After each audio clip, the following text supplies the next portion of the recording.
طالبانو ورونو دا شین اسمان د قبل شي. طالبانو ورونو دا شین چې ښکاري اسمان دا که اسمانونه لوړ دي.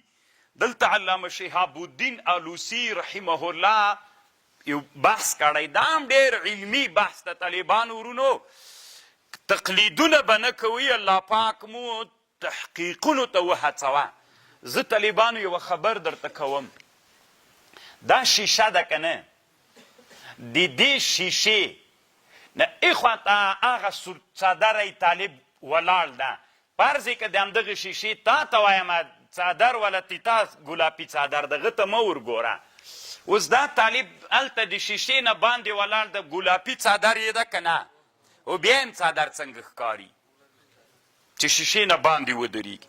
خو که دې شیشې ته طالبانو مونږه یوه زیړه نرۍ څوک ورکو، رنګ ورکو که نه، بیا چې دی له ای خوا ته ودرېږي د څادر به څه رقم ښکاري؟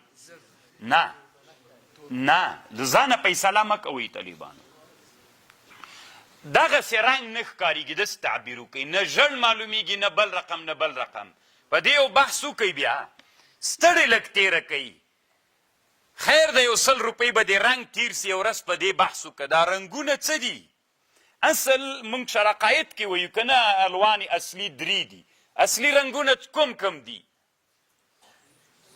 دروغ وایئ، تور سپین چېرته الوان اصلي دي. دا جوړ سوی ده سور ژل شین. آفرین د نر بچیا کندوزی آفرین. دا طالبانو د دې جنرا شروع ده، دا 3 رنګونو نه د دنیا لا متناهي رنګونه جوړ دي. تاسې چې دلته دا کوم طالبان ناست دي دا څادرونه کالي موچي دي، اوس د دې دواړو کالي بیل دي. خو یعنې زه فکر کوم چې سوونه رنګه دلته په تنه د مجلس کې دي، تاسې په کالیو کې سته سوونه رنګه، او دا د 3 رنګونو نه جوړ دي. او رنګونه لا متناهي دي، لا متناهي دي، یو له بل سره ترکیب کوه رنګونه جوړیږي. ګوره اوس هغه طالب دی چې رنګ دی ورکه، ژل رنګ دی عینې ته ورکه، شاته دی ودره یو رقم ته معلومیږي، که شین دی ورکه بل رقم ته معلومیږي، شاته چې ولاړ ده، که سور دی ورکه بل رقم معلومیږي، ده که نه. نو دوی اوس داسې وایي طالبانو ورونو، پورته فضا چې ده دا په ستورو باندې رڼا ده. څوک ده؟ لوړه فضا په چا باندې رڼا ده؟ په ستورو باندې رڼا ده. دا اوس دا د لمر رڼا، د لمر رڼا دا چې په مونږ پرته ده، د مونږ سترګې هلته ګوره چې ایخوا ته طالب ولاړو، د مونږ دا د سترګو چې دا شیشه مکمله مثلا رنګ کې، نو د مونږ سترګې ایخوا ته چندان نفوذ نه کوي که نه. که رڼا خو شیشې نه ایخوا ته تلله شفافه وه، چې بنده سوله بیا ایخوا ته رڼا سترګې ایخوا ته تګ نه کوي، نو څینې کوي مونږ ته رنګ بل رقم ته منعکس کیږي. نو علما وایي، د تحقیق علما وایي، وی کله چې د اسمان ته ته وګورې کته رڼا ده، پورته ظلام و تیارې دي، نو د تا سترګې له نفوذ وکړي، ځي څومره چې مزل وکړي له ایخوانه نور دید کار نه کوي، بیرته یو بل رنګ سړي ته منعکس کیږي. نو دا شین چې ده دا د اسمان رنګ نه ده اصل کې، دا پورته ظلام و تیارې دي. نو دغه رڼا تر یو څه وخته پورې ده، دغه رڼا چې دا اوس مونږ دا تر یو څه جې نو سترګو د مونږ نفوذ وکړه، ایخوا ته ذاتي رڼا ختمه سوله، چې ختمه سوله مونږ باندې بیرته یو بل رنګ منعکس کړ. لکه دلته اوس چې د ما سترګې نفوذ کوي اصلي رنګ راته معلومیږي، خو چې سترګو نفوذ مې بند سي ایخوا ته ما ته رنګ بیا بدل معلومیږي طالبانو. نو دلته هم اصل کې داسې مسئله ده. روح المانی په دې ټینګار کوي چې اگر چې بعضې احادیثو کې داسې راغلي ما اظلت الخضراء ولا اقلت الغبراء، د علماو په دې کې اختلاف سته چې دا شین چې ده دا اسمان ده او که اسمان له ده نه لوړ ده. دا یو علمي بحث د طالبانو ورونو.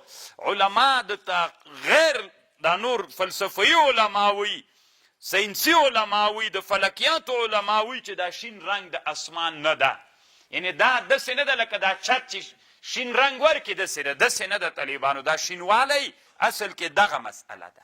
خبر پوه شو؟ ستی به څوک پې کافر کوئ نه ښه طالبانو ورونو. یو ورځ ماته یو ملا ویلې وایي د پلانکي یو مجاهد شهید سوی وي د هغه پلار خو هم کافر سوی ملولي وایي هغه مکتب کې معلم د هلکانو ته ویلي چې دا شین اسمان نه ده مل دا اوس د کفر څه خبر دی کافر سوی ده مالته د روح المانی نه ده کتلي ته روح المانی وګوره همدانن بحث کې طالبانو 2 صفحې مکمل بحث کړی خبر باندې پوه شو. او الله په نن مې یو خبر ولیده کوم عالم دنیا کې مړ سوی و به یې لیکلي ول چې زه چې مړ سوم د ما په قبر داسې ولیکئ چې ما هغه څوک چې کلمه وایي د هغه په کفر ما فتوا نه ده کړې. زه په دې شي په دنیا کې ډېر خوشحاله یم. زه د الله د دین یو عالم وم چې چا کلمه ویلې وه او د زړه نه یې ویلې وه ما هغه د کفر فتوا نه وه کړې د ما په قبر په لوحه دا ولیکئ. نو ما ته ډېر خوند راکړ. الله عز وجل داسې علما ډېر کې چې هر څه شي باندې بس ده ته د کفر ښکارېږي.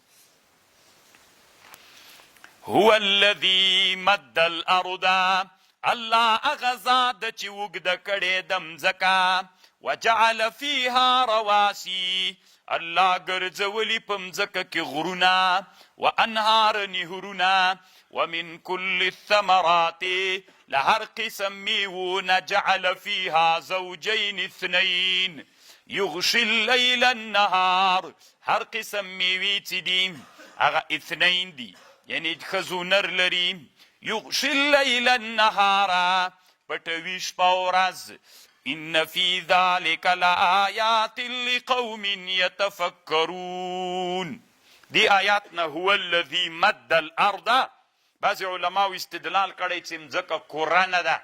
روح المانی رد پې کړی حق خبر دا ده چې مځکه څوک ده کره ده.